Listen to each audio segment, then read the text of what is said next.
बहुत से बच्चे ना तैयारी शुरू करना चाहते हैं यूपीएससी की, लेकिन भटकते रहते हैं। कोई वीडियो नहीं मिलता, राइट वीडियो नहीं मिलता। मैं बहुत टाइम से बच्चों को पढ़ा रहा हूँ, अब इतने सारे टॉपर्स, सिंगल डिजिट रैंक वगैरह भी मिल चुके हैं। एक बेसिक सा वीडियो अभी भी मैंने नहीं बनाया था जिसमें मैं बताऊं कि यूपीएससी की तैयारी करें तो कैसे करें, एक वीडियो में सब कुछ मिले। ओके, तो ऐसा हो सकता है कि आपको बिल्कुल अभी पहली बार शुरू कर रहे हैं और हो सकता है कि आप एग्जाम दे चुके हैं लेकिन क्रैक नहीं हो रहा, तो ये वीडियो देख लेना, ठीक है, शायद काम आएगा आपको। तो जैसे पहली बात है कि मोटिवेशन का पता होना चाहिए हमें, ठीक है। मोटिवेशन तो जैसे यहाँ लिखा हुआ है कि जैसे मैं एक यूट्यूब पे सर्च कर रहा था, वहाँ लिखा हुआ है कि एक डीएम के पीछे चलती हैं 20 गाड़ियाँ। अरे भाई, ऐसा हो सकता है कि पीछे ट्रैफिक जाम लगा हो तो 20 गाड़ियाँ क्या 50 भी चलेंगी। तो ऐसा ये वाली मोटिवेशन है आपकी, तो आपको सोचना पड़ेगा, ठीक है। मॉर्निंग ग्रैंड एंट्री, ओके, तो वैसे लाल बत्ती नहीं मिलती, मर्सिडीज भी शायद नहीं मिलती, तो शायद ये किसी और चीज़ का वीडियो है, लेकिन क्लिक बेट बन के आ गया। ओके, नॉनदलेस अब यहाँ पर मैं आपको इस वीडियो में 5 चीज़ें बताने वाला हूँ। मोटिवेशन की आइडेंटिफिकेशन इंपॉर्टेंट चीज़ है, ध्यान देना। दूसरा है पैटर्न को मैं चाहूँगा कि थोड़ा सा जो दिमाग में नहीं रहेगा अगर, तो पता नहीं चलेगा कि एग्जाम क्रैक कैसे करें। तीसरा है सिलेबस को एक डिफरेंट तरह से इमेजिन करो सिलेबस को, एंड ऑप्शनल को ढंग से चूज करना पड़ेगा। रैंक चाहिए तो ऑप्शनल तो करना पड़ेगा, बताऊंगा मैं अगर आपको नहीं पता ऑप्शनल क्या होता है। एंड रिसोर्सेज, फ्री कौन से, पेड कौन से। मैं कोई इसमें वो नहीं परवाह करने वाला कि मैं तो स्लीपी क्लासेस का ही, अगर मैं जो यहाँ पर स्लीपी क्लासेस मेरा अगर कोचिंग सेंटर है तो मैं सिर्फ उसके बारे में बताऊँ, मैं आपको राइट गाइडेंस देने की यहाँ कोशिश करूँगा। ओके, तो सबसे पहले ना मोटिवेशन, 10 तरह की मोटिवेशंस हैं अगर हम बात करें, 10 एग्जैक्ट 10 बताऊं कौन सी। पहला ना पब्लिक सर्विस, कि मुझे आईएएस बनना है, यूपीएससी क्रैक करना है, क्योंकि मुझे जो सेवा करनी है लोगों की। सड़कें टूटी हुई हैं, लोगों के घर में नल नहीं आ रहा, सब्जी विक्रेता है वो कह रहा है कि मैं कैसे रोटी खाऊं, मेरी इतनी महंगाई हो गई। आप ऑफिसर बनेंगे देश की सेवा करने के लिए, पब्लिक सर्विस के लिए, उसका सोल्यूशन ढूंढेंगे, कुछ उसका कोई एक चीज़ निकाल कर लाएंगे जो देश में इतनी अत्यंत गरीबी है, उसका कैसे हम समाधान कर सकते हैं, आप उसके बारे में दिमाग लगाएंगे। ऑफिसर चाहिए हमें तेज दिमाग, पढ़े लिखे। देन जॉब सिक्योरिटी भी है, बहुत से लोग कहते हैं कि मुझे जॉब सिक्योरिटी चाहिए, कभी भी निकाल दिया, फायरिंग हो जाती है ना, निकाल देते हैं, बड़ी बड़ी कंपनी निकाल देती हैं, तो जॉब सिक्योरिटी है। बहुत मुश्किल है निकालना, यूपीएससी के बाद जो सिलेक्ट होकर जाते हैं, प्रेसिडेंट के सिवा, और बहुत लंबा प्रोसेस है, निकाल नहीं सकते आपको। एंड देन प्रेस्टीज, रिस्पेक्ट, इतने सारे देखो स्टैंड अप कॉमेडियन ये वो एटसेट्रा यूपीएससी पे बनाते हैं क्योंकि है जॉब की प्रेस्टीज, रिस्पेक्ट है। और जो ये पर्टिकुलर अगर आप देखें तो एग्जाम चैलेंज भी लेकर आता है ना साथ में, इज्जत है तो चैलेंजिंग भी तो है। बहुत से लोग इसलिए चाहते हैं क्रैक करना कि ये इतना मुश्किल एग्जाम है, मैंने क्रैक किया, वैसे ही मुझे बहुत इज्जत मिलने वाली है कि तेज दिमाग वाला कोई ये बच्चा सामने मेरे जा रहा है जिसने पेपर क्रैक कर दिया। देन जॉब प्रोफाइल बहुत डाइवर्स है। आप ऐसे इमेजिन करें, आईएएस, आईपीएस, आईआरएस, कितने सारे जॉब्स के लिए यहाँ पे भर्ती होती है ना, बहुत सारी जॉब्स होती हैं, इतनी सारी सर्विसेज हैं, उसकी भर्ती होती है, बहुत प्रेस्टिजियस हैं आईएएस, आईपीएस, आईआरएस, आईएफएस, है ना, फॉरेन वाले। तो अब ना प्रोफाइल आपकी बहुत ज़्यादा डाइवर्स हो जाती है। तो कभी होम मिनिस्ट्री भी हो सकती है आपकी, हो सकता है कि आपको कभी, जैसे हो सकता है कि फाइनेंस मिनिस्ट्री में जगह मिल जाए, आरबीआई के गवर्नर आईएएस ऑफिसर थे, है ना। तो इसीलिए बहुत डाइवर्स जॉब प्रोफाइल है। आप जीवन भर आप अलग अलग डिपार्टमेंट्स को सर्व करते हैं, देश के जो टॉप नॉच जो पोस्ट्स हैं वहां पर पहुंचते हैं। ओके, देन यहाँ पर ना लाइफ लॉन्ग लर्निंग रहती है, क्योंकि पर्टिकुलरली नई नई तरह की चीज़ें आ रही हैं, नई नई तरह की आपको दिमाग लगाना पड़ेगा। आपको ऐसा है कि हर वक्त आप ऐसा मान के चलिए कि एक एक्शन मूवी का पार्ट बन जाते हैं, जो कि पर्टिकुलरली आपको लगता है कि यस, यहाँ पर नया चैलेंज, एक और लर्निंग सीखना पड़ेगा, कैसे करूँ। देन पावर इन्फ्लुएंस, क्योंकि जो नेता हैं जो इलेक्ट होंगे, बहुत ही जो पढ़े लिखे नेता होते हैं, और कई बार है ना बहुत ही ऐसा होता है जनता से जुड़े हुए नेता होते हैं, लेकिन उनको ऑफिसर चाहिए ऐसे जो उनको, जैसे हम बोलते हैं triple A, aid assist advice करें।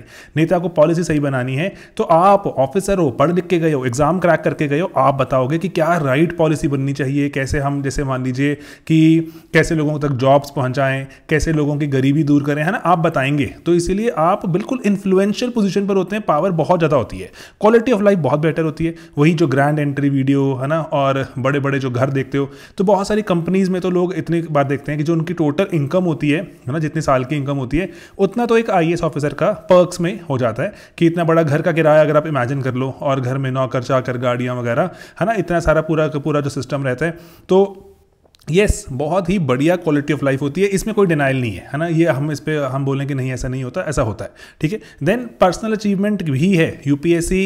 अगेन मैं चाहता हूँ बताना, it's a very challenging, very tough exam. सही तरह से अप्रोच ना किया जाए तो जीवन बीत जाता है, अटेम्प्ट बीत जाते हैं, लेकिन आपको पता नहीं चलता क्रैक क्यों नहीं हो रहा। एंड देन नेशन की सेवा, nation patriotism, it requires you to be patriotic. जब देश की जो सामने दिक्कतें हैं, मुसीबतें हैं, उनको आप जब तक नहीं अपना मानोगे, दिल से नहीं समझोगे, नहीं लगाओगे, उपचार नहीं होगा, ठीक है। इसीलिए ये नेशा जो नेशन की जो सेवा का जो नशा है, वो बहुत बढ़िया तरीके से, अगर आप पढ़ने लिखने वाले टाइप मोड में हो और आप चाहते हो कि मैं ऐसी पोजीशन पे रहूं जहां पे मैं देश की सच में सेवा करूं, ये 10 मोटिवेशन कभी मत भूलना। क्योंकि जब मान लीजिए कि आपका एग्जाम क्रैक नहीं हो रहा, आपको लग रहा है एक अटेम्प्ट दूं और या ना दूं, तो ये मोटिवेशन को याद करना इसीलिए शुरू किया था और इसी कारण से कंटिन्यू करना मैं चाहता हूं या चाहती हूं, ठीक है। तो ये इसलिए रिमाइंडर की तरह ये मोटिवेशन का जो दिमाग में होना बहुत जरूरी होता है, वरना आपको पता ही नहीं चलेगा। एग्जाम इतना मुश्किल हो जाता है कई बार, आपको लगता है कि क्या कर रहा हूं मैं, क्यों जीवन में ऐसे दोस्त आगे बढ़ रहे हैं। तो ऑलवेज रिमाइंड योरसेल्फ, ठीक है। ओके, अब दूसरी बात है पैटर्न। तो पैटर्न में मैं आपको चाहता हूं बताना, लेट्स से कि आप अगर शायद पहली बार देख रहे हो यूपीएससी के बारे में कोई वीडियो वगैरह ऐसा, तो 3 चीज़ें होती हैं, प्री, मेंस, इंटरव्यू, है ना। तो क्विक मैं आपको चाहता हूं इसके बारे में बताना। प्री में आपको पता है ऑब्जेक्टिव टाइप पेपर होता है, पहला ही पेपर है। यहाँ पर जनरल स्टडीज़, उसमें बहुत विभिन्न तरह के सब्जेक्ट्स होते हैं, मैं आपको आगे बताऊंगा सिलेबस में। देन जनरल स्टडीज़ के बाद पेपर 2 आता है, जिसको CSAT कहा जाता है। बहुत ही ज़्यादा मुश्किल होता जा रहा है, इस पर काम नहीं करें। ये क्वालिफाइंग पेपर है CSAT, GS पेपर 2। इसमें 67 मार्क्स लाने होते हैं, लेकिन वो बहुत ही मुश्किल हो गए हैं इस बार। तो ऐसी खबर है कि बहुत सारे बच्चे शायद फेल हो गए हैं CSAT में।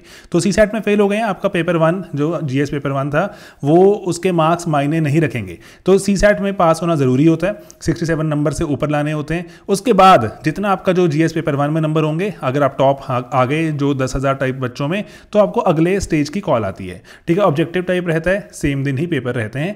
ये जरूरी है इसके बारे में जो बात होना, पता होना कि ये हमारा क्रैक होगा। कितने सारे मेधावी बच्चे हैं जो प्री ही नहीं निकाल पा रहे, मेंस तक पहुंच ही नहीं पाते। तैयारी करते हो तो मेंस की तैयारी भी करते हैं, लेकिन पता ही नहीं होता कि हम प्री क्यों नहीं निकाल पा रहे। इस पर बात करेंगे। Okay, then mains second stage है और इसमें टोटल 9 पेपर होते हैं, जिसमें से 2 क्वालिफाइंग हैं जिनके नंबर ऐड नहीं होंगे, लेकिन पास होना होगा। एंड 7 नंबरों के आपके पेपर ऐड होंगे, ठीक है। तो इसीलिए जो टोटल मार्क्स हैं वो 7 पर डिपेंड करेंगे। एक भारतीय कोई लैंग्वेज आपको चूज करनी होती है 300 नंबर का पेपर, और एक इंग्लिश क्वालिफाइंग होता है 300 नंबर का पेपर, ठीक है। ये पेपर ए, पेपर बी कहते हैं। देन आपका पेपर आता है एसए का, 7 पेपर जिनके नंबर काउंट होंगे उसमें एसए है। सभी ये 250 नंबर के पेपर हैं बाकी, ठीक है। 250 इंटू 7 कितना बन जाएगा, 1750। CSAT तेज करना पड़ेगा, है ना। देन जनरल स्टडीज 1, इसमें मैं बताऊंगा सिलेबस कैसे इमेजिन करें, 250 number. General studies 2, general studies 3, studies 4, ethics का पेपर कहते हैं। देन ऑप्शनल के 2 पेपर आपके पास, ठीक है। 4 जनरल स्टडीज के पेपर, 2 पेपर हमारे, एक ऑप्शनल के, लेकिन 2 पेपर होते हैं, पेपर 1, पेपर 2 एंड एक एसए का पेपर। टोटल 7 पेपर है, नंबर काउंट होंगे 250 इंटू 7। बहुत से बच्चे होते हैं एसए को बिल्कुल नजरअंदाज कर देते हैं, अरे एसए कौन पढ़ेगा, जाके देख लेंगे ऑन द स्पॉट। मैंने बचपन में 6ठी क्लास में बहुत ऐसे लिखे थे, तो वो डिजास्टर उनकी वेट कर रहा है वहां पर, और इतना मुश्किल से प्री क्रैक करके वहां पहुंचे हैं, एसए की तैयारी नहीं करी और एथिक्स की तैयारी नहीं करी, और ठन ठन गोपाल, है ना, दिक्कत हो जाती है। तो अब तीसरा स्टेज है इंटरव्यू का। आपने बड़े बड़े वीडियोस देखे होंगे, बहुत सारे चैनल्स डालते हैं और जब सिलेक्शन के बाद वीडियो पब्लिक कर देते हैं, हम भी करते हैं, हमारे चैनल पे भी ऐसा आप देखा होगा। तो वो बच्चे वही बच्चे हैं जो कि मेंस भी क्रैक कर गए, अब इंटरव्यू तक पहुंच गए हैं, उनकी तैयारी कराने के वीडियो डाल देते हैं, है ना। तो कि जैसे हमने भी तैयारी कराई बच्चों को, तो वीडियो रिकॉर्ड किया, डाल दिया कि कैसे जवाब दिया था इसने, रैंक 5 ने, रैंक 10 ने, रैंक 20 ने, कैसे जवाब दिया, वो डाल देते हैं, बच्चे देखें। इसमें वही जनरली आपकी बहुत सारी ऐसे नॉलेज चेक नहीं होती, किस तरह से आप अपने पर्सनल जीवन से जोड़ते हैं चीज़ों को, या किस तरह से आप ब्रॉडर लेवल पे अंडरस्टैंडिंग रखते हैं, क्या आपके जो पर्सनल आइडियाज़ हैं, इसके बारे में थोड़ी ज़्यादा बात हो जाती है। पर्सनालिटी का ही, इसलिए पर्सनल से पर्सनालिटी का ही ये टेस्ट बन के निकलता है। ये 250 मार्क्स का नहीं है, 275 मार्क्स का है। यूपीएससी के मन में क्या आया मुझे नहीं पता, 250 का रखते तो पूरा 2000 बन जाता, लेकिन 25 नंबर एक्स्ट्रा यहाँ पे 275 मार्क्स हैं, तो 2025 टोटल बन जाता है। 2000 का पेपर ना होकर 2025 का पेपर है, ठीक है। तो ऐसा भी होता है कि 1000 नंबर के आसपास आप रैंक 1 देखेंगे कि 50% नंबर ही कोई ले आता है पूरे मिलाकर, मेंस और इंटरव्यू के मिलाकर, जिसके नंबर पे फाइनल लिस्ट आएगी, आप अफसर बनेंगे या नहीं वो पता लगेगा। ठीक है, तो ये 3 स्टेज है। प्री की स्टेज आपको पार करनी सबसे ही मुश्किल हो जाती है, क्योंकि बहुत बच्चे बैठते हैं, 5 लाख बच्चे बैठेंगे तो 10,000 बच्चों को, 12,000 बच्चों को मेंस की कॉल आती है। तो 12,000 बच्चों में से कुछ 2,500-3,000 को इंटरव्यू की कॉल आती है, 3,000 में से फाइनली जो जितनी सीट्स निकली होती हैं 700-800,000 को अप्रॉक्सीमेटली सिलेक्ट कर लिया जाता है। ठीक है, तो ये पूरा प्रोसेस है। अब सिलेबस है ना, सिलेबस क्या क्या पूछते हैं, सिलेबस को ना इमेजिन करना 10 पिलर्स में, GS 1 2 3 4 मेंस में तो गिवन है, लेकिन प्री और मेंस की तैयारी मेरे मायने में तो थोड़ी सी इकट्ठी ही होती है। हिस्ट्री पढ़ने बैठोगे तो कैसे अलग अलग कर पाओगे ना दिमाग में कि मैं हिस्ट्री प्री के लिए पढ़ रहा हूँ, मेंस के लिए। तो पेपर भी ऐसा ही पूछा जा रहा है आजकल, तो जहाँ पे आपको बिल्कुल डीप अंडरस्टैंडिंग पूछी जा रही है। तो प्री मेंस में ऐसे बहुत बंटवारा मत करके रखना दिमाग में, मैं ऐसा चाहता हूँ। ओके, देन सबसे बड़ा जो पिलर है वो है हिस्ट्री। हिस्ट्री में ना आपको ना बहुत तरह की हिस्ट्री पढ़नी होती है, जो प्री में भी आएगी, कल्चर, आर्ट, लिटरेचर है ना, और जो वर्ल्ड हिस्ट्री, दुनिया की हिस्ट्री भी पढ़नी पड़ती है आपको। जो कुछ फ्रांस में क्या रेवोल्यूशन हुआ, यूएसए में क्या रेवोल्यूशन हुआ, वो मेंस में लिखित में आएगा आपको, प्री में नहीं आता। लेकिन भारतीय national movement, Indian national movement बहुत ज़्यादा पूछी जाती है प्री में भी, और इन डेप्थ पढ़ना पड़ता है आपको। पढ़ाई यहाँ पे आपको लगेगा अरे भाई ये क्या, बचपन से वापस स्कूल की यादें आ गई। ज्योग्राफी दूसरा पिलर, ज्योग्राफी को ना ज्योग्राफी के जैसे मत पढ़ के एनवायरमेंट के साथ जोड़ो, इकोलॉजी, डिजास्टर मैनेजमेंट भी पढ़ना पड़ता है। कि देखो है ना, आप ऑफिसर बनोगे तो ऐसे थोड़ी ना कि कुर्सी पे बैठना 24 घंटे। ऑफिसर बनोगे तो कुछ आपको कभी आपदा आएगी, कभी भूचाल आ गया, कभी कोई तूफान आ गया, साइक्लोन आ गया, तो चलते रहते हैं सब लोग है ना। तो इसीलिए भारतीय वर्ल्ड ज्योग्राफी को मिलाकर, डिजास्टर एनवायरमेंट के साथ मिलाकर ही पढ़ना चाहिए। जैसे देखो शहरों में जैसे हम जो जगह कम पड़ गई तो शहर एक्सपैंड होते चले गए है ना, एक्सपैंड हो गए तो अगल बगल में लेक थी, कोई था तो लेक को सुखाया, वहीं पर ही बना दिया अपने घर है ना, बिल्डिंग बना दी। तो लेकिन जब बारिश बहुत तेज हुई, लेक तो इसलिए बनी थी, भगवान ने जो इस तरह से जो डिजाइन किया था कि लेक में पानी इकट्ठा हो जाएगा है ना, जब बहुत बाढ़ आएगी, तूफान आएगा, लेक में पानी इकट्ठा हो जाएगा। आपने घर बना दिए, अब आपके घर में पानी इकट्ठा हो गया, कह रहे हैं अरे अरे हमारे शहर में पानी आ गया, घर में पानी आ गया। अरे भाई वहां पर लेक थी पहले, आपने सुखा दी, 20-25 साल हो गए थे, कोई ऐसी बारिश नहीं आई थी, एक खतरनाक बारिश आई, सब डूब गया। तो इसलिए अर्बन ज्योग्राफी में पढ़ते हैं, एनवायरमेंट, इकोलॉजी में, सब मिक्सचर बनाकर ही इसको हम पढ़ें तो ठीक तरह से इमेजिनेशन चलती है। वही हम भी कोशिश करते हैं बच्चों को समझाने की, आप भी ऐसे ही पढ़ना। ओके, पॉलिटी है ना, इंपॉर्टेंट चीज है पॉलिटी। 10 पिलर हैं, इस ध्यान से रखना, हिस्ट्री, ज्योग्राफी, पॉलिटी, जिसमें आपके जो राइट्स और आपके जो गवर्नेंस कैसे होगी, पंचायती राज कैसे चलती है। बहुत बच्चों को नींद भी आ जाती है यहाँ पर, लेकिन जो सो जाएगा वो खो जाएगा है ना, तो इसलिए सोना नहीं है यहाँ पर, यहाँ जाग के रखना है। और पर्टिकुलरली अच्छे टीचर मिल जाते हैं तो आपकी आंखें हमेशा हमेशा के लिए खुल जाती हैं, अफसर बन के निकलते हो, क्योंकि जीवन भर आपको ये करना भी है, गवर्नेंस करनी है। एंड देन इकोनॉमी, इकोनॉमी बहुत जरूरी है। इकोनॉमी को सिर्फ इकोनॉमी के जैसे इमेजिन मत करो। इकोनॉमी है आपके देश का विकास, डेवलपमेंट, गरीबों का विकास, छोटे छोटे कस्बों का विकास। ठीक है, तो डेवलपमेंट के जैसे इमेजिन करना होगा। इंटरनेशनल लेवल पे क्या हमारी इन्वेस्टमेंट आ रही है, क्या हम इंटरनेशनल लेवल पे लोगों को इतना हम अच्छे बढ़िया तरह से प्रेजेंट कर पा रहे हैं है ना। आजकल के जो IRS ऑफिसर बनते हैं उनको आप देखते हो, जो बड़े बड़े जो इंटरनेशनल ऑर्गेनाइजेशंस हैं, OECD वगैरह, वहां पर वो भेज देते हैं। ठीक है, कि IRS ऑफिसर्स को जाओ, जाके वहां पे पार्टिसिपेट करो, देखो दुनिया की इकोनॉमी में क्या चल रहा है, थोड़ा देश के बाद को थोड़ा सा। और हम जो फॉरेन ऑफिसर्स बनते हैं, IFS, उनको हम इस तरह से प्रमोट कर रहे हैं कि देश में तरक्की करें, देश में नई नई इन्वेस्टमेंट लेकर आए। USA में बैठे हो, कहीं यूरोप में बैठे हो, देश के बारे में आप बातें ऐसे ऐसे वहां पर मार्केटिंग करो कि देश में विकास हो, देश में इन्वेस्टमेंट आए। तो इसलिए ना हर ऑफिसर इकोनॉमी से जुड़ गया है। ठीक है, तो ये इंपॉर्टेंट चीज है। देन साइंस एंड टेक्नोलॉजी, तो ये प्री में तो बिल्कुल इसका बोलबाला है, लेकिन साइंस एंड टेक्नोलॉजी के साथ आपको साथ में ही मेरे को लगता है कि इन्वायरमेंट, डिजास्टर मैनेजमेंट थोड़ा जोड़ कर रखना चाहिए और अपनी आंखें खुली रखनी है आसपास ना। साइंस एंड टेक्नोलॉजी में पर्टिकुलरली यही होता है इशू कि आपको लगता है कि बस कोई सिलेबस है, पढ़ के चले गए, नहीं, करंट अफेयर्स से बहुत ज़्यादा ये चलता है। एथिक्स है ना, मेंस में आएगा एथिक्स, लेकिन मेन एथिक्स में आपको जानना होगा कि ऑफिसर की कोई केस स्टडी बना देते हैं कई बारी कि वो ऑफिसर था, इतना जो अच्छा ऑफिसर था, लेकिन कभी किसी ने अप्रिशिएट नहीं किया तो उसने काम करना बंद कर दिया है ना। या फिर ऐसा कोई केस स्टडी बना देते हैं कि ऑफिसर था, बहुत ही करप्ट ऑफिसर था, एंड उसने ज़्यादा काम करते करते ज़्यादा पैसे कमा लिए। क्या ये अच्छा ऑफिसर है कि काम भी तो ज़्यादा किया अगर करप्शन ज़्यादा करी। तो गवर्नेंस के बारे में पता होगा, लोगों के हक के बारे में पता होगा, दुनिया भर में क्या स्टैंडर्ड चलते हैं है ना, पढ़ के लिख के गए होंगे तो अच्छे आंसर बना पाते हैं। इसे जोड़ के रखो दिमाग में। इन्वायरमेंट अगेन है ना, वही ज्योग्राफी से जुड़ा हुआ है, डिजास्टर से, साइंस से जुड़ा हुआ है। और अब इन्वायरमेंट इतना इंपॉर्टेंट हो गया है क्योंकि फॉरेस्ट का पेपर भी ना यूपीएससी के पेपर के साथ ही होता है, हमारे सिविल सर्विसेज के साथ ही होता है। तो फॉरेस्ट का पेपर का एक ही पेपर है जब हमारे प्रीलिम्स का, तो इस कारण से इन्वायरमेंट के बहुत सवाल पूछे जाते हैं प्री में, है ना। तो प्री में इन्वायरमेंट को छोड़ के जा ही नहीं सकते, आपको सिंगल हैंडेडली पेपर पार करा देता कई बार इन्वायरमेंट। ओके, इंटरनेशनल रिलेशंस है ना, इसको अगेन मैंने बताया इतिहास से जोड़ना पड़ेगा, इकोनॉमी से जोड़ना पड़ेगा, पॉलिटी से जोड़ना पड़ेगा। कभी आप देखते हैं हमारे प्रधानमंत्री जी इस देश की यात्रा पे, कभी उस देश की यात्रा पे, आप जाके देख रहे हैं कि हम डेमोक्रेसी की बात कर रहे हैं, हमारे देश में इतने जो युवा लोग हैं उनकी बात कर रहे हैं। तो इसीलिए इंटरनेशनल रिलेशंस बहुत जरूरी हो जाएगा हर एक महीने से। एंड देन जनरल साइंस फिर से चीजों को जोड़ेगा, ठीक है। जनरल साइंस में मैं आपको चाहता हूं बताना कि ना जो साइंस एंड टेक्नोलॉजी है, जनरल साइंस थोड़ा सा इसको ना ऐसे आप इसको चलो अलग अलग तरह से मत सोचो, लेकिन ऐसा सोचो कि जैसे ना कई बार ऐसे सवाल पूछे जाते हैं, फॉर एग्जाम्पल कि जो घर में बल्ब लगा हुआ है उसकी रेटिंग और जो हमारे ट्यूब की रेटिंग है वो अलग अलग क्यों होती है, कौन सी गैस डलती है इनमें, फ्रिज रेफ्रिजरेटर में कौन सी गैस है। जनरल साइंस है ना, जो हमारे आसपास देखने को मिलती है कि है ना, जैसे ऐसे सवाल फ्रिक्शन के कि अगर मैं पेडल इस तरह मारता हूं तो किस तरफ मेरा जो पहिया किस तरफ घूमेगा, है ना। ये सब पढ़ोगे लिखोगे, साइंस के जो 8वीं 9वीं 10वीं के जो सवाल होते थे वो वाले जनरल साइंस में आते हैं। टेक्नोलॉजी में थोड़ा सा जैसे डिफेंस में क्या टेक्नोलॉजी है, अग्नि मिसाइल चल गई, हमने चंद्रयान भेज दिया, है ना, वो वाले थोड़ा सा टेक्नोलॉजी में उस तरफ बात चली जाती है। ओके, देन है अंत में वही disaster management. Again I repeat, ये एक ऐसा एरिया है जो कि पर्टिकुलरली लगता है कि भुला दिया जाता है, लेकिन आप मत भूलना, ठीक है।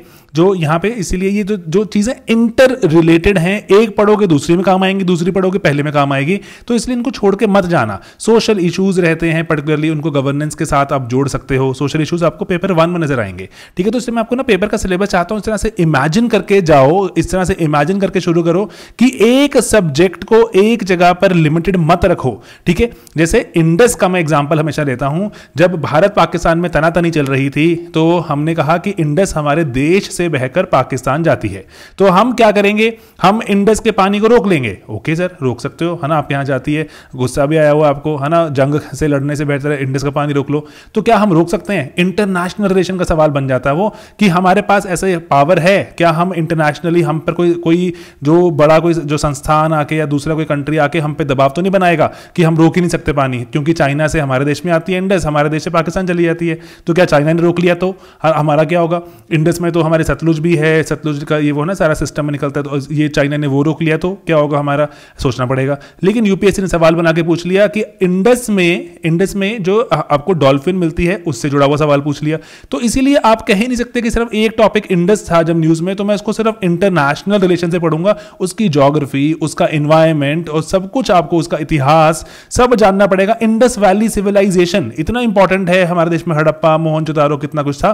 तो ये सब जरूरी चीजें हैं, इंटरकनेक्टेड तरह से ही देखोगे चीजों को तो ही आप बढ़िया तैयारी करते हो एंड एग्जाम में जाकर ऐसे झटका नहीं लगता, अरे क्या पूछ लिया मुझसे, ठीक है। तो इसीलिए राइट टीचर्स, राइट पढ़ाने के तरीके, इमेजिन करने के तरीके बहुत आपको आगे ले जाएंगे। बस मेरा यही बताना था आपको, ठीक है। ओके, अब ऑप्शनल है, ऑप्शनल आपको रैंक दिलाता है। ऑप्शनल की तैयारी आप हमेशा करते हो प्री के पहले, लेकिन काम कब आएगा? जब प्री पार होगा। तो इसलिए बहुत से बच्चे ऐसे जो दिक्कत में रह जाते हैं कि सर मैं ऑप्शनल पढ़ूं कि ना पढ़ूं, प्री के बाद तो नहीं पढ़ना चाहिए ये वो। अरे भाई, प्री के बाद पढ़ने का मौका नहीं मिलता ऑप्शनल, पहले आपकी तैयारी होनी चाहिए, आपको आना चाहिए। ऐसा नहीं है कि बिल्कुल आप एकदम माहिर हो जाओ, है ना, लिख के एकदम, ठीक है। ये थोड़ा बहुत लिख के रखो, थोड़ा बहुत अपने जो सिलेबस में चीजें मार्क करके रखो, अंडरस्टैंडिंग बना के रखो, तभी ही आपको ऑप्शनल रैंक देगा, वरना रैंक नहीं देगा। ऑप्शनल भार बन जाएगा, लायबिलिटी बन जाएगा, जबकि ऑप्शनल एसेट है। 2 घंटे 2.5 घंटे अगर मैं मान के चल रहा हूं, मैं सोशियोलॉजी पढ़ाता हूं ऑप्शनल, तो 2-2.5 घंटे अगर आप कम से कम, मतलब मेरे ऐसा लगता है कि 4 महीने भी लगा दो सोशियोलॉजी में हर रोज, इसके ज्यादा नहीं रिक्वायरमेंट। 2-2.5 घंटे तो पढ़ना पड़ेगा ना, यूपीएससी छात्र हो आप, 6-7 घंटे अगर टोटल पढ़ोगे, 2 घंटे निकाल दो ऑप्शनल के लिए, है ना। तो ये पढ़ोगे तो बहुत ज्यादा आपको जो आपको मेरे को लगता है बेनिफिट देगा ऑप्शनल। लायबिलिटी नहीं, आपका एसेट बन जाएगा, पैसे और रादर मतलब रैंक कमा के देगा, ठीक है। तो पैसे तो कमाओगे, तो अगर ऑफिसर वगैरह बनोगे, है ना, तो वो वाला करप्शन वाले पैसे नहीं बोल रहा मैं, कि जनरली आपको जो तरक्की मिलती है, अब आजकल मेरे हिसाब से अच्छी सैलरीज हैं आईएएस वगैरह की, सभी की बढ़िया सैलरीज मिलती हैं, इवन की डेपुटेशन वगैरह यहाँ वो चले जाते हैं, एक्स्ट्रा भी हो जाता है। तो इसीलिए जो मुझे ये लगता है कि पर्टिकुलरली जो अभी और रिफॉर्म्स आएंगे, 7th पे कमीशन चल रहा है, 8वां पे कमीशन, बहुत बढ़िया सिस्टम आगे आगे होता जाएगा। सिंगापुर मॉडल पे चले गए, वहां तो ब्यूरोक्रेट की सैलरी बहुत ही ज्यादा है, ताकि जो ब्यूरोक्रेट्स को कभी लगे ही ना मुझे करप्शन करनी है, क्योंकि करप्शन करते हो ना आप पता किसकी जेब से ले रहे हो, मेरे को ऐसा लगता है करप्शन कर रहे हो तो आप किसी गरीब की जेब से ले रहे हो,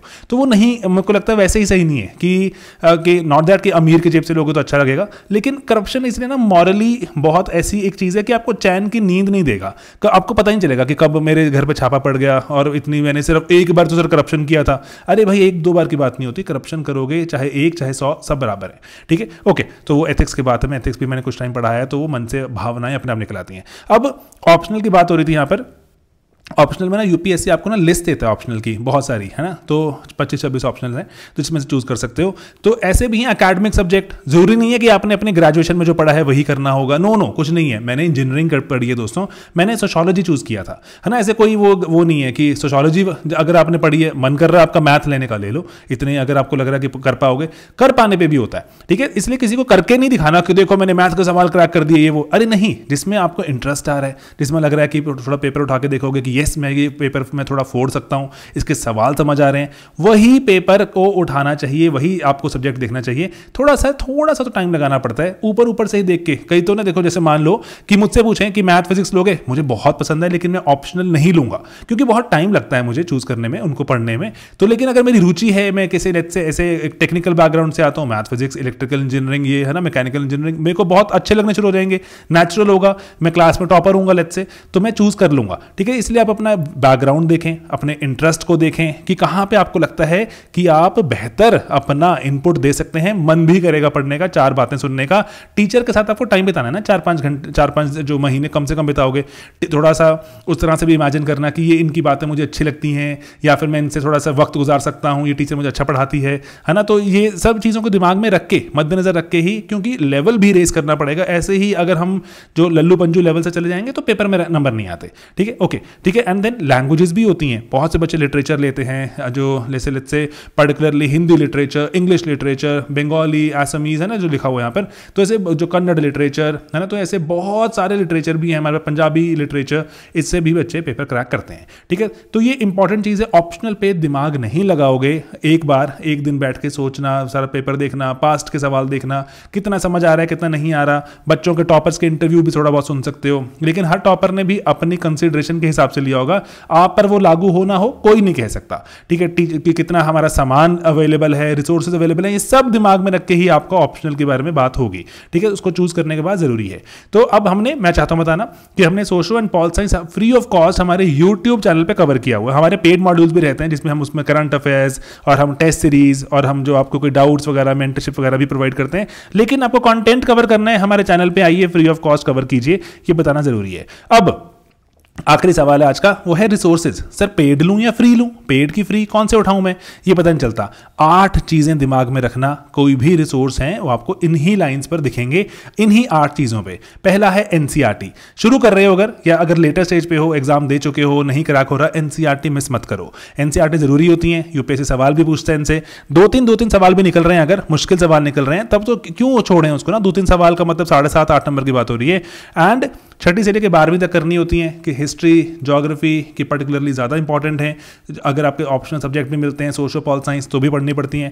एंड इसलिए हिस्ट्री, ज्योग्राफी, इको पॉलिटी की भी हमें इन डेप्थ देखनी पड़ती है। सवाल पूछे जा रहे हैं अभी रेगुलरली, हमने एक इन डेप्थ इस पर कोर्स भी बना दिया है और बहुत ही कॉस्ट इफेक्टिव ही कोर्स है, तो आप उसको अवेल कर सकते हैं। सारी की सारी एनसीईआरटीज कवर हो रही हैं, डेप्थ में कवर हो रही हैं, मत छोड़ो, है ना, सिंपल सी बात है। अपने आप से पढ़ लो तब तो बेस्ट ही चीज़ है। लेकिन कई बार आजकल क्योंकि थोड़ी एरा ऐसी आ गई है, का जमाना ऐसा आ गया कि हम खुद से नहीं पढ़ पाते, तो इसीलिए हमने उस पर कोर्स बना दिए। ओके, आप ये कोर्स पढ़ सकते हैं। देन रेफरेंस बुक्स आती हैं, बहुत जरूरी है, जैसे लक्ष्मीकांत, है ना, ये लक्ष्मीकांत नहीं है तो आप यूपीएससी एस्पिरेंट नहीं हो दोस्तों, है ना, घर पे होनी चाहिए। और कई बच्चे तो ऐसे हैं कि नया एडिशन आएगा तो नए पढ़ेंगे। इंडियन इकोनॉमी है रमेश सिंह जी की, देन भारतीय freedom struggle Bipin Chandra, ancient India, then G C Leong की किताब आती है ज्योग्राफी की, ये इंपॉर्टेंट है। एनवायरमेंट शंकर आईएएस एकेडमी है चेन्नई में, उनकी किताब है बहुत ही बढ़िया। पवनीत सर की इंटरनेशनल रिलेशंस पे किताब है, और अदरवाइज हमने अपना मॉड्यूल भी बनाया है, हमारे यूट्यूब पे वीडियोस भी अवेलेबल हैं, लेकिन जीएस बहुत तेजी से बदलता है, तो हम हर बार जो लेक्चर्स अपने जो पेड मॉड्यूल में बनाते हैं वो इतना इन डेप्थ जाते हैं, लेटेस्ट एग्जांपल्स के साथ चलाते हैं, उनको लाइव क्लासेस भी रहती हैं कि आप इन सभी बुक्स का जो रस है, जो निचोड़ है, करंट एग्जांपल्स हैं, उनको समझते हुए आगे बढ़े। तो हमने इनको कोर्स भी बनाया हुआ है। ये बताना मुझे जरूरी है कि बहुत बच्चों को पता ही नहीं होता कि स्लीपी क्लासेस कोर्स भी है। अरे मुझे लग रहा था सिर्फ और सिर्फ यूट्यूब वीडियोस हैं। नो, यूट्यूब के बियॉन्ड हमारा कोर्स है, बहुत इन डेप्थ चीजों को ले जाता है। तीसरा, न्यूज़पेपर। अब ये डिबेट है, हिंदू पढ़ें कि एक्सप्रेस पढ़ें, आपको जो बढ़िया लगे पढ़ो, दोनों ही एग्जाम ओरिएंटेड हैं, दोनों ही आपको एग्जाम के लिए बिल्कुल बढ़िया प्रिपेयर करेंगे। एंड जो अगर ना बच्चे कहते हैं सर अखबार पढ़ने से, सर ये तो मैगजीन मिल रही है विजन आईएएस की वगैरह पढ़ लूँ, यस पढ़ लो, कोई बुराई नहीं है, लेकिन अखबार में एडिटोरियल्स वगैरह पढ़ोगे, सीसैट में हेल्प होगी, सीसैट बहुत ज़्यादा हेल्प होगी, इंग्लिश में इंप्रूव होती है, आपके जो आंसर्स इंप्रूव होते हैं, किस तरह से बात की जाए इंप्रूव होता है, बहुत कुछ इंप्रूव होता है, तो इसलिए कोई नुकसान की बात नहीं है, ठीक है। एंड इसीलिए जो अखबारों को नज़रअंदाज मत करना, ठीक है, अखबारों में से जो कुछ निकल रहा है, बाकी जो मैगजीन्स आ रही हैं करंट अफेयर्स की पढ़ लो, है ना, योजना, कुरुक्षेत्र और मंथली मैगजीन्स आती हैं, विजन आईएएस की, इनसाइट्स की, स्लीपी क्लासेस की, हमारी जो मंथली हम जो यहाँ पे जो हम बना रहे हैं, हमारे course, content etcetera, and current affairs का तो सेपरेट कोर्स है, बहुत ही इन डेप्थ जाता है। अभी तो बहुत ज़्यादा बच्चे इसमें आने शुरू हो गए हैं, क्योंकि ये एक ऐसा कोर्स है जिसको यूपीएससी ने पर्टिकुलरली जैसे करंट अफेयर्स को इस तरह से उठा लिया है कि करंट अफेयर्स नहीं, ध्यान से सुनना इस बात को, करंट अफेयर्स नहीं, कंटेम्पररी अफेयर्स पूछ रहा है यूपीएससी। पिछले साल में क्या घटा 12 महीने 15 महीने में नहीं पूछ रहा, अब वो पूछ रहे हैं कि कोई टॉपिक है, अगर वो पिछले 3 साल में भी जा रहा है तो पूछते हैं, यूपीएससी वाले पूछ रहे हैं ना, तो पेपर मुश्किल होता जा रहा है, तो हम क्या कर सकते हैं, हमें पढ़ना ही पड़ेगा। तो कंटेम्पररी अफेयर्स भी हो रहे हैं, करंट नहीं रहा। कंटेम्पररी का मतलब चल रहा है न्यूज में पिछले 3-4-5 साल से, पढ़ना पड़ेगा, है ना, तो आज भी अगर रेलिवेंट है तो देखना पड़ेगा। तो हमने भी इसका कोर्स बनाया हुआ है, और टचवुड लाइक हम बहुत ही मेहनत से बनाते हैं, सब्जेक्ट वाइज उसमें चीजें डलती हैं। एंड योजना की, कुरुक्षेत्र की तो हम डिटेल डिस्कशन यूट्यूब पर ही डाल देते हैं, बहुत से बच्चे इसको जो पढ़ते हैं। एंड पर्टिकुलरली हमारे जो करंट अफेयर्स का कोर्स है उसको आप देखें एंड उसको थोड़ा जो जांचें एटसेट्रा, एंड अकॉर्डिंगली एनरोल कर सकते हैं। कॉस्ट इफेक्टिव कोर्स है हमारा, कोई भी कोर्स महंगा नहीं होता, ज्यादा से ज्यादा बच्चे उसमें आए, हमारी सिर्फ यही अटेम्प्ट है। ओके, देन ऑनलाइन में आपको पीआईबी, भारत सरकार का ये वेबसाइट है, जो पीआरएस जो सांसद यूज करते हैं अपने रिसर्च के लिए, कुछ अगर उनको टॉपिक पे बात करनी हो, सांसदों द्वारा यूज होता है। एंड इट्सा, जहां पे हम डिफेंस से रिलेटेड न्यूज़ देखते हैं, इंपॉर्टेंट रिसोर्सेज हैं। ऑफ कोर्स हमारी वेबसाइट पर भी हम बहुत सारा कंटेंट देते हैं, यूट्यूब पर हर रोज एक इतना इंपॉर्टेंट टॉपिक, इतने डेप्थ में डिटेल में डिस्कशन होती है, कोई भी और नहीं इतना डिस्कशन करता डिटेल में। इतने सारे टॉपर्स के वीडियोस आप देख सकते हैं, हमारे चैनल पर पढ़े हैं, जो बताते हैं कि मैंने आपका जो डेली आपका वीडियो आता था, जो टॉपिक डिस्कस करते हुए, मैं कभी मिस नहीं करता। इतने सारे टॉपर्स ही बोलते हैं। ओके, टेस्ट सीरीज में ना अब किसी भी एक अच्छे या 2 अच्छे कोचिंग सेंटर्स को ज्वाइन करना चाहिए, ये मेरा मानना है, क्योंकि जिस तरह से पेपर इवॉल्व हो रहा है कि ऐसा आपका कोई टॉपिक मिस ना हो जाए, और टेस्ट भी करने पड़ते हैं बहुत सारे। एग्जाम पैटर्न को समझ आपकी इसकी इंप्रूव होती है। राइटिंग स्किल्स अगर लिखते भी हो ना, लिखने से फर्क पड़ता है ना राइटिंग स्किल्स में। एग्जाम का टेम्परामेंट, कि एग्जाम में जाके बच्चे घबरा जाते हैं, पसीने आ गए और मेरे को 100 सवाल देख रहे, मेरा दिमाग नहीं चल रहा, एटसेट्रा, ये सब सीख जाते हो आप टेस्ट करते करते। तो जैसे vision IAS, sleepy and forum IAS, ये बहुत ही बढ़िया वेल नोन नेम्स हैं इन टेस्ट सीरीज की इंडस्ट्री में। तो आप इनके कोर्सेज एंड जो टेस्ट सीरीज है, राइटिंग वाले टेस्ट सीरीज हैं, चाहे ना प्री वाली चाहे मेंस वाली, ज्वाइन कर सकते हैं। इंटरव्यू भी यहाँ पर हम कराते हैं, तो ये बताना जरूरी है, ठीक है। और ये यहाँ पर अब आती है बात प्रीवियस ईयर क्वेश्चंस की। तो प्रीवियस ईयर क्वेश्चंस को सॉल्व कीजिए, लेकिन एक बार आपने सिलेबस कवर किया होता है उसके बाद करने चाहिए, पहले करोगे तो समझ ही नहीं आएगा, ठीक है। तो इसीलिए बहुत ही इंपॉर्टेंट है, ये यूपीएससी ने क्या पूछा था साक्षात हमारे सामने पड़ा हुआ है ना, पीवाईक्यू। यूपीएससी इस लेवल पे पूछता है, हमें पता होना चाहिए। तो इसीलिए ये पीवाईक्यूज एंड स्लीपी क्लासेस मैं आपको बिल्कुल ये शान से कह सकता हूं, हम इकलौते ऐसे कोचिंग सेंटर हैं जिसने यूट्यूब पर एक सब्जेक्ट वाइज पूरा के पूरे पास्ट ईयर क्वेश्चंस प्री वाले सारे डिस्कस कर दिए हैं। और जो हम सोशो में एंड पॉल साइंस में तो हम डिस्कस करते रहते हैं मेंस वाले, लेकिन प्री के एक मैराथन सेशन चलाए थे हमने इतने लंबे, जहां पर पूरा दिन टीचर ने सारे सवाल डिस्कस कर दिए, इन्वायरमेंट के, ज्योग्राफी, हिस्ट्री, पॉलिटी, इकोनॉमी, है ना, साइंस, टेक, सभी के। और बहुत ही बढ़िया सेशंस हैं वो, आप कभी जब पढ़ लिख लेंगे थोड़ा सा आगे तो आपको काम आएंगे, इनको भूलना मत। एंड देन सरकारी रिपोर्ट्स आती हैं, इसमें इको सर्वे है ना, ये अभी मान लो अगर शुरू कर रहे हो एक्सेट्रा तब तो इतना शायद रजिस्टर नहीं होगा, लेकिन दिमाग में रखना इस वीडियो को कि बजट के डॉक्यूमेंट, नीति की रिपोर्ट्स हैं, ये मेंस और इंटरव्यू दोनों में ही मदद करेंगी। और साक्षात इसमें से कुछ कुछ बातें हैं जो एग्जामिनर पूछ लेता है, हमें पता होनी चाहिए। हमने स्लीपी में ये कवर करते हैं, हमारा उसूल है। इसके बिना तो बच्चों को एग्जाम सेंटर में नहीं जाने दे सकते ना कि चले जाओ एग्जाम सेंटर में बिना पढ़े, नहीं, ऐसा नहीं हो सकता।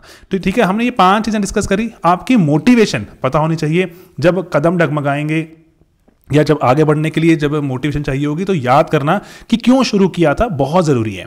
पैटर्न दिमाग में रखो हमेशा, प्री मेंस इंटरव्यू, कि प्री निकलेगा तो मेंस की बारी आएगी, एंड सिर्फ प्री निकलेगा तो मेंस की तैयारी करूंगा तो डिजास्टर है, क्योंकि अगर प्री निकल गया मेंस की तैयारी नहीं है तब तो बस कहानी गई। फिर मेंस की तैयारी करने में जो 100 दिन मिलते हैं, 125 दिन, उसमें तैयारी नहीं होती। तो पहले ही तैयारी करनी पड़ती है, इंपॉर्टेंट है। कितने सारे टॉपर्स ने इस बार के रैंक 1 रैंक 2 सभी कह रहे हैं कि उनका 2 प्री क्रैक नहीं हुए तो मेंस में लिखने आए, तो यहां पर इसलिए जरूरी है कि साथ साथ ही तैयारी की जाए।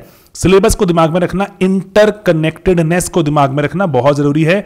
ऑप्शनल सही चूज करोगे बहुत ज्यादा फायदा मिल जाएगा, वरना लाइबिलिटी के जैसे सर पे लटका रहेगा। And right resources. तो दोस्तों यही मेरी आपसे जो एक गुजारिश है, हम बहुत मेहनत करते हैं यहाँ पर बच्चों को जो सही दिशा में ले जा रहे हैं।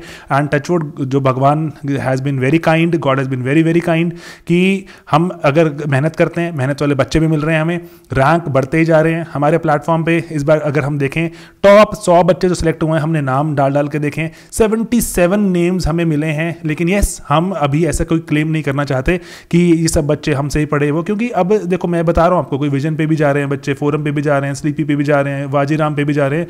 तो इसीलिए कौन कंट्रीब्यूट कर रहा है ये कहना पाना बहुत मुश्किल है। लेकिन स्लीपी क्लासेस अब एक ऐसा एक नाम है जहां पर बच्चे जिसको इग्नोर नहीं करना चाहते, ना ही कर रहे हैं। तो बस ये आधे घंटे का वीडियो था, ये 30 मिनट की वीडियो को संभाल के रखना, बार बार काम आएगा आपके। और अकॉर्डिंगली जब भी मोटिवेशन डिप होगी, सोच लेना कि शुरू क्यों किया था। ठीक है दोस्तों, तो चलिए, तो यहां मैं आपसे विदा लूंगा। और राइट जो पाथ पर अगर कदम बढ़ा लोगे, रैंक जल्दी आ जाएगा। वरना तो ऑफ कोर्स हम यहाँ पे बहुत ही ज़्यादा दिन तक हम ऐसे लटकते रहते हैं, जो समझते रहते हैं कुछ हो जाएगा, लेकिन होता नहीं है। ठीक है दोस्तों, चलिए मिलेंगे वीडियोस में। स्लीपी क्लासेस को एक्सप्लोर कीजिए, स्लीपी क्लासेस को पूरा भरपूर यूज कीजिए, बहुत सा कंटेंट बना रहे हैं, फायदा उठाइए। Alright, and I wish you all the very very best.